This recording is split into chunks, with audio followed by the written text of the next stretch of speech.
Welcome, everyone, to Audit Evolved, Building Skills for Tomorrow's Challenges. I'm Ty Levine, and I'm thrilled to be joined by Rob Clark, Chief Audit and Compliance Officer at Howard University. Rob is a nationally recognized authority in higher education risk management, audit, and compliance, a highly regulated industry that also includes banking and healthcare. Rob, thanks for being here. Ty, good to see you. Thanks for the invitation. Before we get going, I want to let everyone know that we will do our very best at the end of this webinar to answer as many questions as possible. If you do have any while we're talking and asking and answering questions, put your question in the Q&A box and we will get to as many as we can, time permitting. We've titled today's webinar Audit Evolved, and I think we will find this an enlightening topic, and I look forward to hearing from Rob throughout this webinar. But before we dive in, let's share a little bit about who we are. Rob, why don't you tell us a little bit about your career journey and how it shaped your perspective on audit and compliance? Well, thanks, Ty. My audit journey, I've been at this whole audit and compliance thing for 37 years. And I'm not going to go through my whole resume and all that. People aren't tuning in to listen to that. But all that to say, I've been doing this for over half of my life. I'm 63 now, so if you do the math on that, that means that over half of my life, I've also eaten lunch alone because no one wants to hang out with the audit compliance guy. But I love what I do, and I love being able to use our gifts and skills to be able to make an impact for the organization. You know, one of the things that I learned in getting to know you is I know we have a lot of people from the banking industry and a few from the healthcare industry here. And while you work for a university, in some respects, you work for a hospital, you work for a credit union, you have all of these involved. And that's why we really focused this webinar and discussion on regulated industries. Why is that? Well, as you mentioned, a lot of folks don't really fully understand the whole environment of higher education. And higher education is actually the most heavily regulated industry in the United States. There are more laws, more regulations associated with institutions of higher education than any other industry. We do operate as a bank, all the banking regulations associated with giving loans and processing financial transactions. You mentioned we have a fully operational hospitals. All of the HIPAA privacy and safety issues apply to us. What goes on in the research laboratories, Division I NCAA athletics, that's a whole industry in and of itself. We house students, we feed students, we have retail operations, we have our own police force, we have transportation services. The list of areas of regulations is just extensive. And our job is to make sure that we are serving as the eyes and ears of senior leadership to be able to ensure that we are able to not only identify what has happened, but what is potentially coming around the corner. I can imagine a very challenging job. Every day is a little bit different. So let's dive in and we'll share with you the agenda for today. From a professional development to industry risks to upskilling strategies and ROI. When you see what we're going to talk about today, Rob, is there any of these topics that you think will resonate most with auditors in regulated industries? I think if I'm an auditor, I'm in a regulated industry, I'm looking to say, I want to hear about each one of these different areas. I think we'll have a good discussion. So let's dive in, and I've sort of broken these up into chapters, and we're at chapter 1. Let's start with the case for GRC professional development. Why is professional development in governance, risk, and compliance more urgent today than ever before? Well, it's because we need to get our CPEs to maintain our certifications. That's why we have professional development. That's really not it. There are so many different areas, so many different emerging risks within the GRC space that we as GRC professionals need to be constantly aware of what the current issues are, what the regulations are, what's happening in Washington, D.C., right where I am based right now, and just what's happening with technology, with AI, all of these different areas. The audit and compliance and risk management function in our organizations is changing so rapidly that we have to be on top of these areas. We have to be aware of what the emerging issues are. That's what's expected of our senior leadership and our boards. Yeah, if you thought things moved at X pace 5 years ago, 10 years ago, 50 years ago, they're moving at warp speed today. Maybe Star Trek has truly entered the lexicon. As we get into this, that ties into the evolving role of GRC professionals. What does it mean for auditors to be, quote, guardians of risk, compliance, and trust? And how are those expectations shifting?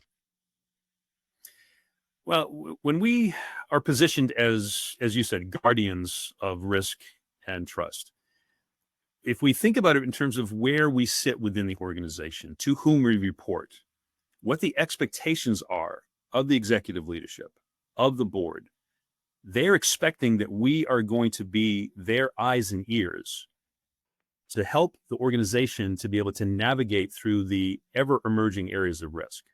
So how do we do that? We have to make sure that we are availing ourselves of current information, that we're always in that continual thirst for knowledge to want to expand our skill sets in terms of our technical skills, in terms of our soft/power skills, and making sure that when we are presenting to the board, we are doing so from a position of knowledge, confidence, and competency.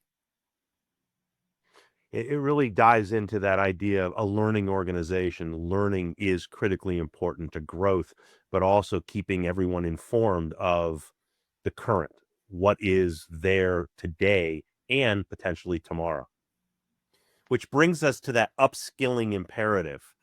With risks like AI, cybersecurity, and regulations constantly changing, why is continuous learning so critical? If we think about how, in the internal audit function, for example, we think about the initial inception of that profession, it was largely focused on what had happened in the past and coming in with detective controls, finding out, looking back through last year's general ledger and examining transactions and making sure that things were in compliance with policies and procedures and regulations. And certainly that has never gone away. That is still a part of our purview. But the expectation now is that we're going to be looking forward. What is coming around the corner? What are some of the issues that are, you mentioned AI. I mean, that is changing so rapidly. And while that can be a very effective and is a very effective tool, especially for auditors in terms of being more expedient with our data analytics, and it's a phenomenal tool when used appropriately, it's also a tool that is used by threat actors to be able to increase the risks to organizations exponentially. So we absolutely need to make sure that we are continually adopting that. I like what you said in terms of establishing a learning organization where we are constantly having that thirst for knowledge of trying to make sure that we are up to speed so that when the board, when the executive leadership is asking us questions in terms of how well positioned is our organization to be able to deal with these particular risks, that we're in a position to be able to speak to that authoritatively. We're not going to be able to do that unless we are constantly aware of and availing ourselves to the latest technology, the latest information, and continuing that upskill. Something tells me if we would have done this webinar 2, 3 years ago, we would not have used the two letters A and I. And something tells me we'll be talking about it every 2 or 3 minutes as we go on here. So let's transition to chapter 2 of our journey and talk about the industry challenges and risks we're up against. What do you see as the most pressing risks in these regulated industries specifically, but in banking, healthcare, academia, et cetera? I think with any industry, if you were to sit in and talk with the boards and executive leadership, you're going to hear some consistent themes. Cybersecurity is atop everyone's list because there's not a single process at any of our organizations that does not impact or rely upon information technology.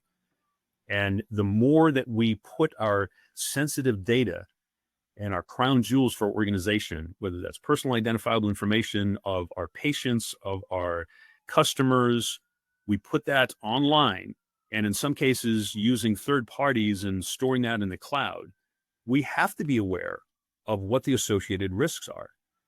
And a lot of organizations have migrated away from on-prem services to cloud-based services. And there's that sense of, whew, okay, now we don't need to worry about that anymore because we've got a vendor that's going to handle all that stuff for us. That's still our information. That's still our data. And from our customers' perspective, they don't know where that's stored. They don't know the systems and who's actually managing all of that. They expect us as the organization to be able to protect that. So making sure that those areas of risk are appropriately dealt with is absolutely critical.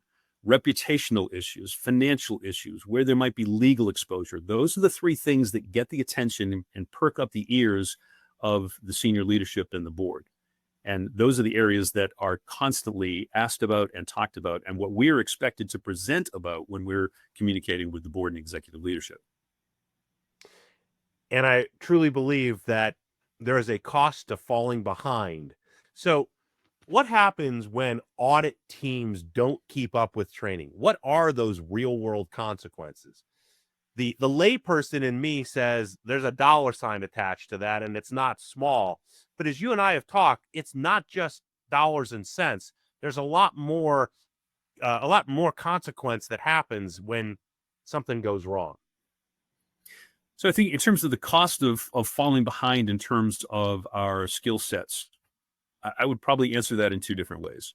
From the organization's perspective, if we, as the audit risk compliance functions in the GRC realm, if we are not current and aware of what the different areas of risk are, along with providing either assurance or advisory services to the organization to help them to be able to better mitigate those risks, then there's the increased chance that there could be organizational vulnerabilities and compromises that end up having a financial and reputational damage. From the other perspective, from the auditor's perspective, if we think about who is on our audit and legal committee boards and finance boards, most likely those are people who are also on boards of other organizations. And it could very well be that those other organizations have robust audit and compliance functions that are on the leading edge and that are communicating about the latest issues. If those board members are listening to that other organization audit and compliance function, and then listening to our organization audit and compliance function, and they're not hearing the same issues covered in that same depth of expertise brought forward, that's potentially going to put them in a position of saying, do we have the right people in these seats in this organization? Because I'm expecting to hear something a little bit more robust than just what we did looking back at financial transactions for the last quarter. I'm expecting to see things like how we're incorporating analysis of cybersecurity posture, of what we're doing with AI.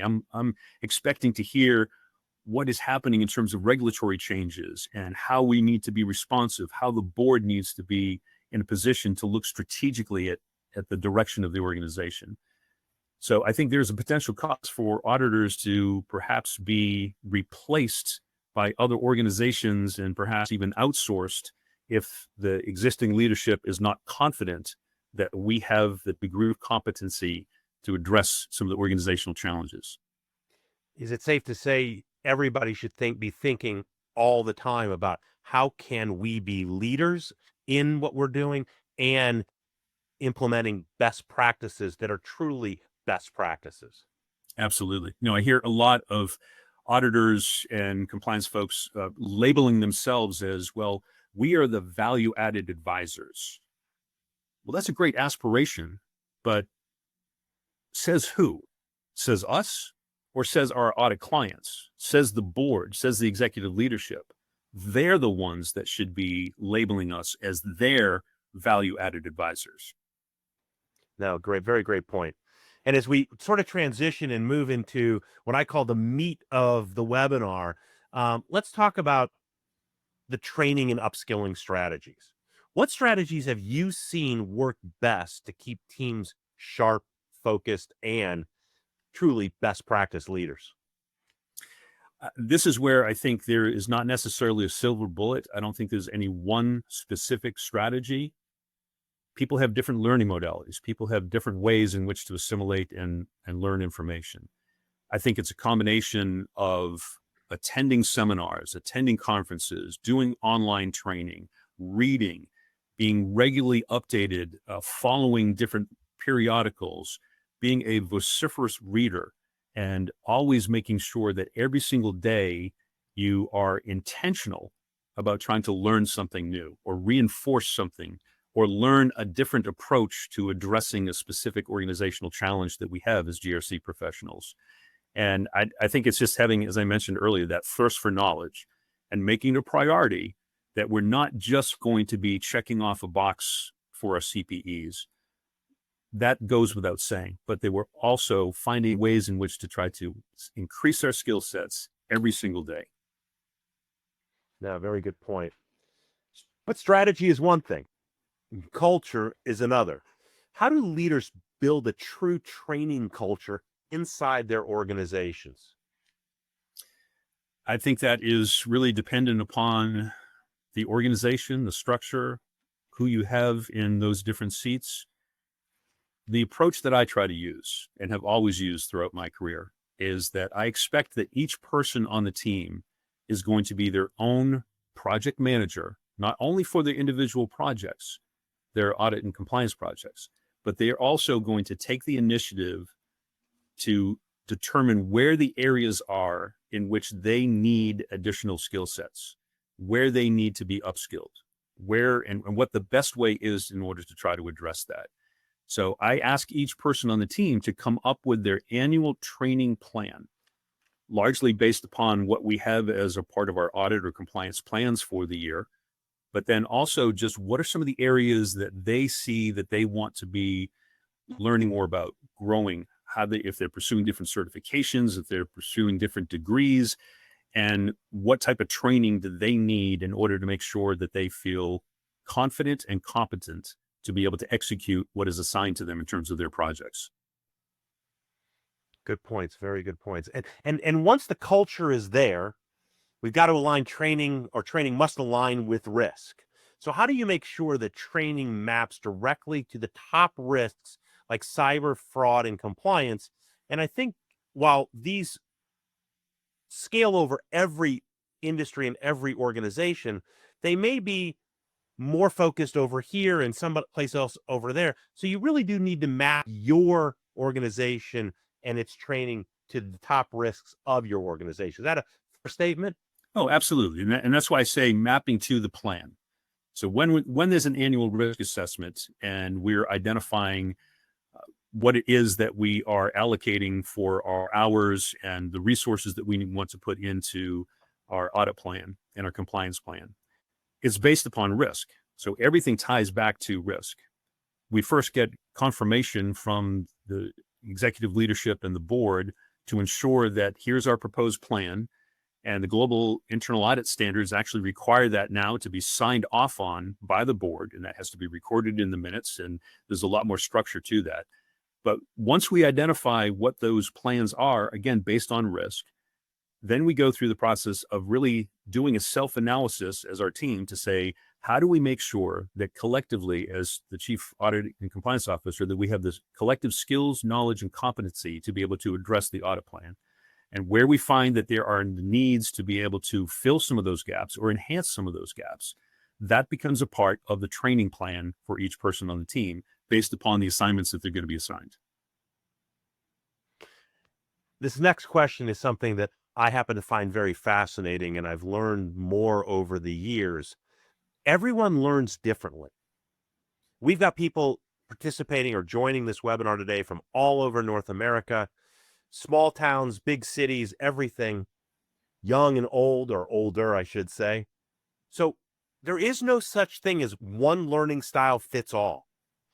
But is there a learning style or a format that you think works best for auditors specifically?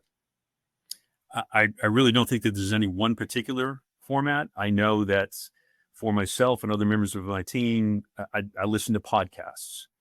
I'm not getting CPEs for that, but that's just a part of my ongoing thirst for knowledge to get exposure to and hear from other subject matter experts in those areas. I go onto YouTube and watch different clips of things where I can hear how somebody explains that. I might know the concept, but I want to hear how that person explains it.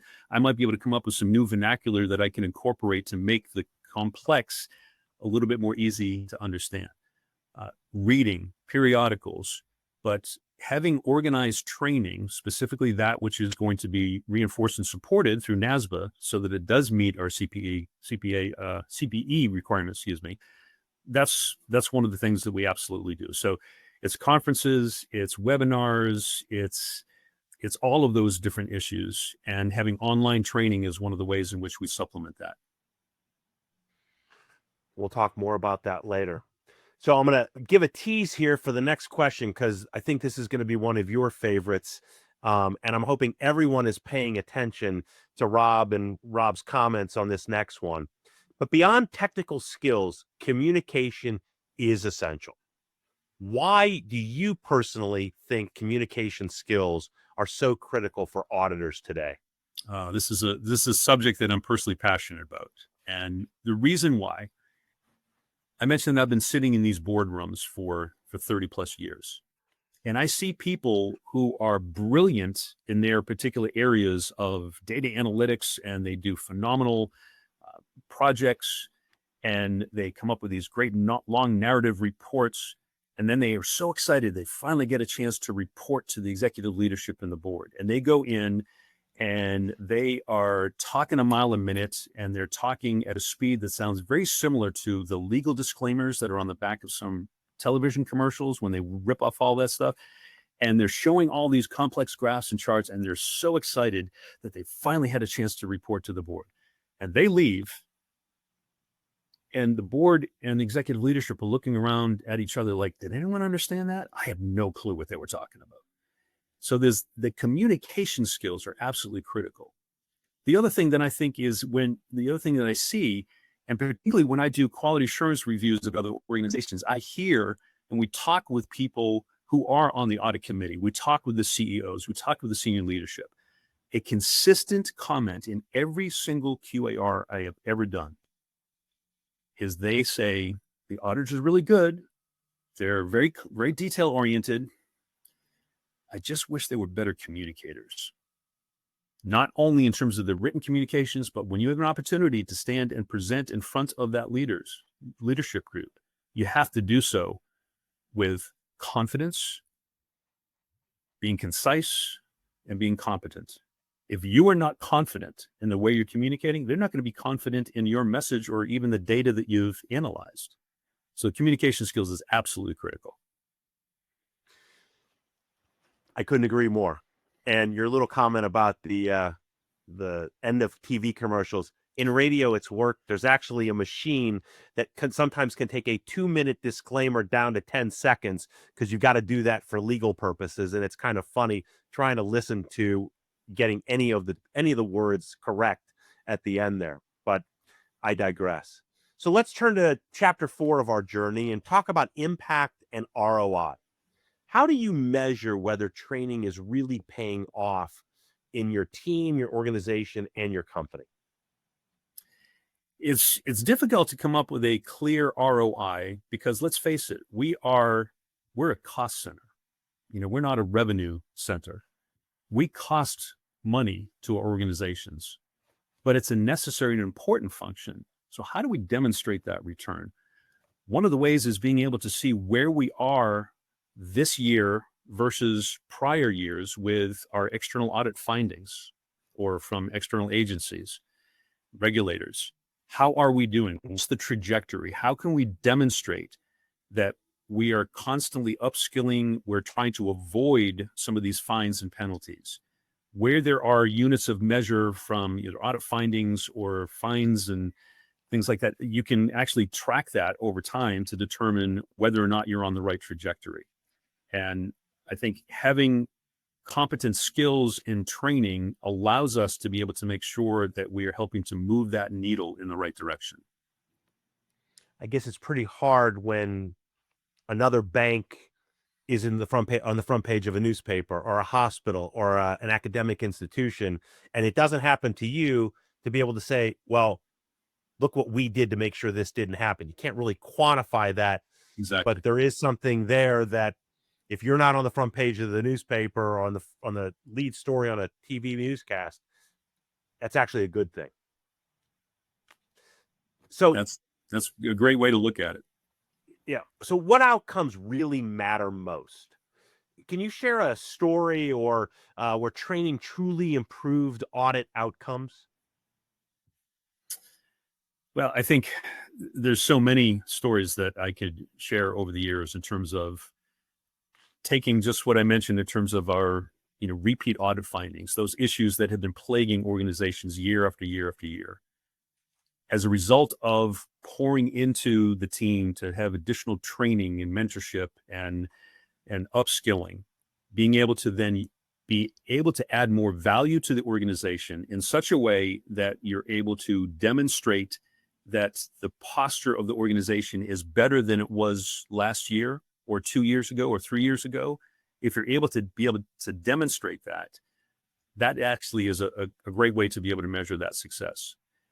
And then, as you mentioned, just avoiding fines and penalties, particularly when you can look at what's happening in other organizations to say, what can we do to make sure that that doesn't happen here? How can we learn from lessons from those organizations? And how can we make sure that we are upskilling and that we're including some of those areas as a part of our GRC analyses so that our organization is able to avoid some of those particular adverse situations? I can't tell you the number of class action lawsuits that I could participate in from so many companies that I buy from, whether it's Amazon or other things right now that are coming through my feed. And so I can only imagine what auditors and organizations go through on a daily basis so that they're not one of those. Mm-hmm. But the stats just show how tough it is out there. If you look at the next slide that we have, upwards of 60% of regional bank leaders say they lack sufficient internal training for IT risks, and only 30% of bank compliance and audit teams have a formal continuing education plan. Why do you think so many audit teams lack this sufficient training, and what can they do about it?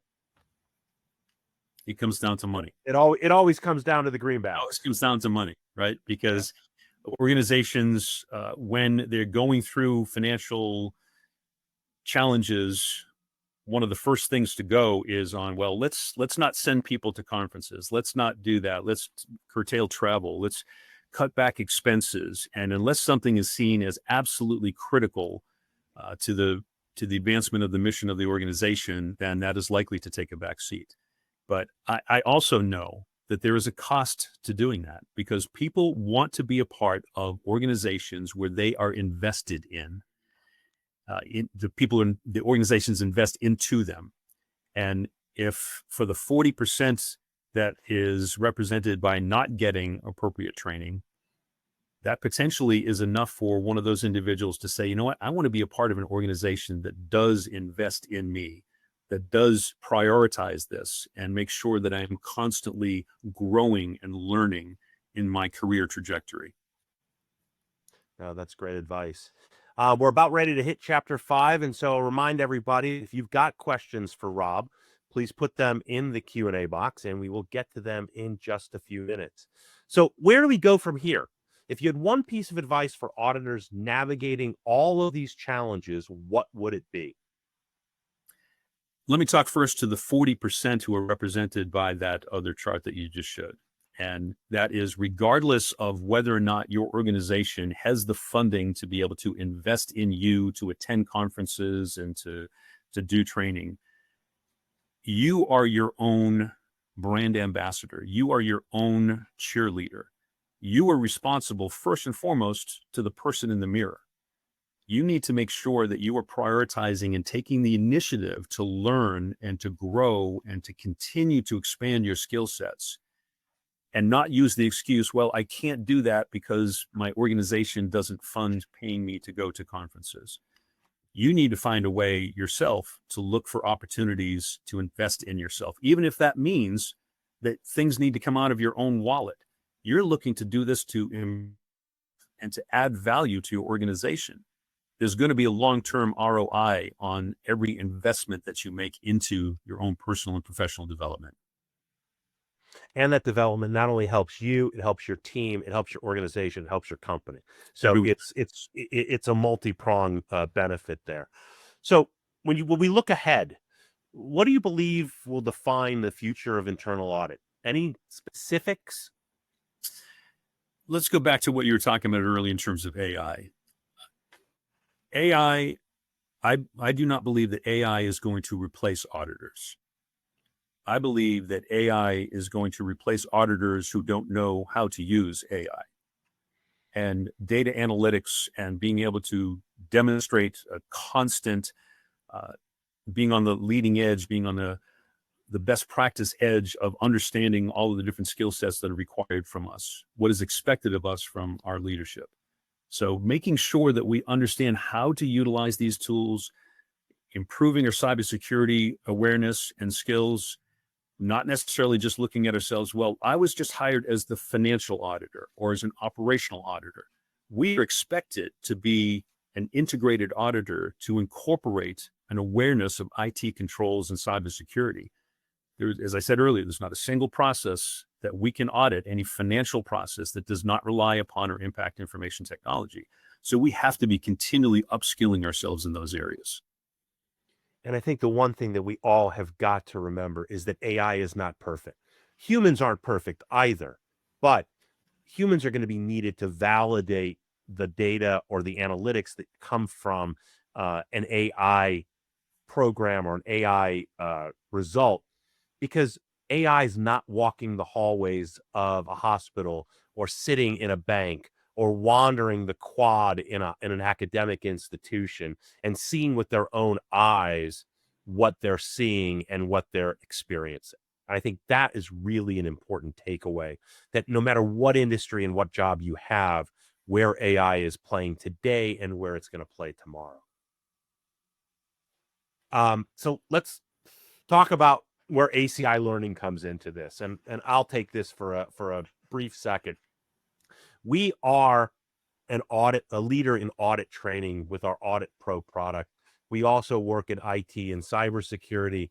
We are a hands-on training platform for you, your team, and we really are focused on helping you keep your skills sharp, your teams agile, and outcomes aligned with today's standards. You see many approaches. What makes one program or one training program like this different from something else? I know you're an advocate of online learning, so I'm assuming that that's where this plays in. Yeah, I think one of the reasons I volunteered to be a part of this is that I've attended ACI classes. I have my team that has been a part of the Audit Pro, and so I know how important it is and the value that's added through technologies and training delivery systems like this. So I think it's a matter of making sure that we're, again, always on that thirst for knowledge and learning ways in which we could try to increase our skills and add value to our organizations. Yeah, I think that as I look at the next slide that's coming up, I'm assuming that you would agree that in any business that you're in, if there's an organization that has sort of an approval or a criteria, validation is important. And the fact that ACI's Audit Pro Advantage, it really is, it's NASBA approved, it's flexible. The courses are created by auditors for auditors. And I think you would agree with this statement that it's one thing to read a book or take training or whatever you do in this world. If you don't finish it, it kind of lacks the real gravitas of doing that. And one thing that I can say is that there's a 95% completion rate, which is pretty darn high for the courses and the classes that we offer. But that NASBA approved, I would assume in your mind is pretty important. Oh, it is, especially if we need to maintain our certifications and demonstrate that we're getting NASBA approved CPEs. That brings us to our next step, and that is Q&A from you all. I know we've had a few drop in as we have been talking here, so I'm going to pull up the questions and ask a few. So the first one we have here is, what strategies have you seen work best to keep training engaging for experienced auditors who may feel they've seen it all, done it all, Nothing could be new. I just got to repeat the same thing year after year after year. Well, I would say go into these trainings not necessarily even to learn something brand new, something you don't already know. But whenever I'm going to a session that I already know about the subject, what I'm listening to is how does that person explain it? What's the phraseology that they use? What's the vernacular that they use? How do they introduce this subject? How can I learn from them in terms of how they communicate about this so that I can then perhaps take some of that information and incorporate that into what I do within my learning? And so there's never a point at which there's a finish line where you know everything. There's always some nuances that you can pick up on. I think from these next two questions, some people were definitely paying attention. So let me hit the AI one first. So how do you balance keeping up with new risks like AI without neglecting the basics like fraud and compliance? That's a great question. I think AI is getting a lot of attention. You go to a conference now, and it's like every session has AI somehow embedded in its title or description. But we can never take our eye off the ball in terms of exposures to fraud, having a fraud risk assessment, looking at ways for operational effectiveness and efficiency, looking to ensure that we have appropriate controls in place in all of these other historical areas that have been a part of the audit and compliance function. So it's not replacing that. It's that, and let's make sure we're also incorporating how AI impacts all of those things. Where does AI potentially have the effect of increasing the potential for fraud? So it's not abandoning those things that have long been a part of the purview of audit and compliance folks. It's just how does technology impact those areas? So we're doing that and taking a look at what the new technology is and what's coming around the corner. We've got time for, I want to be cognizant and aware of the time here and people joining us today. So I think we've got time for one or two more questions.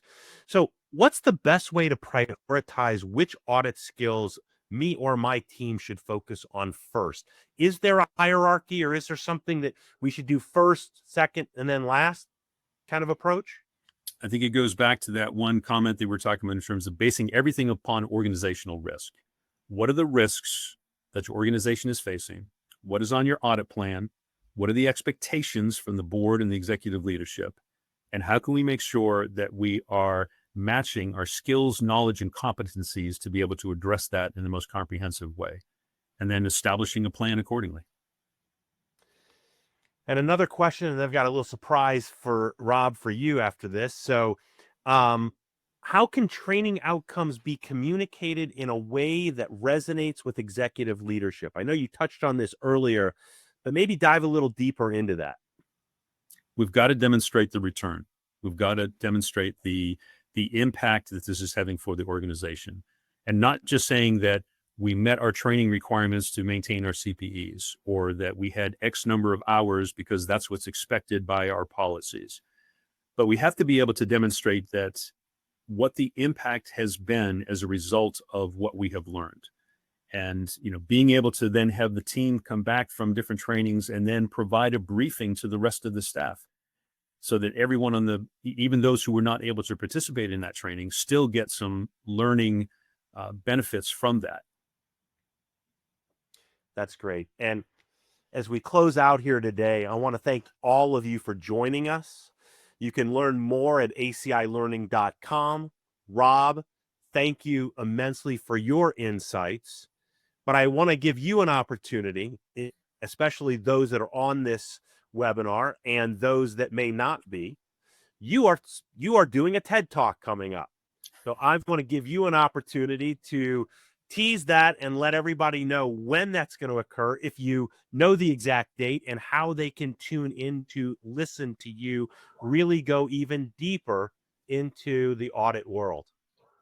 Thank you. I didn't know you were going to ask that or tee that up, but it's been a lifelong goal of mine. Well, not lifelong, but it's been a long time goal of mine to actually be on the TEDx stage. And I have been very grateful to have been selected. And the title of my talk is going to be the gamification of risk management. And I'll just tease that as something that, especially for those of you in the GRC space, it's really something that I think you will benefit from. But it's not just for that audience. That's going to be on October 25th. I don't know when TEDx is then going to take that back and edit the video and publish that. But if you want to follow me on LinkedIn, Rob Clark Jr., ROBCLARK JR. There's no E at the end of Clark. My family couldn't afford the E. So you can just find me. I'm on LinkedIn and you'll be able to follow it there. Again, Rob, thanks for your insights. Thanks to everyone out there for joining us. You'll get a copy of this if you registered of the webinar, and highlights will be sent along. And again, thank you all for joining us. I think it was a great conversation. I think everyone hopefully learned an awful lot, and they're going to become lifelong learners. Thanks again.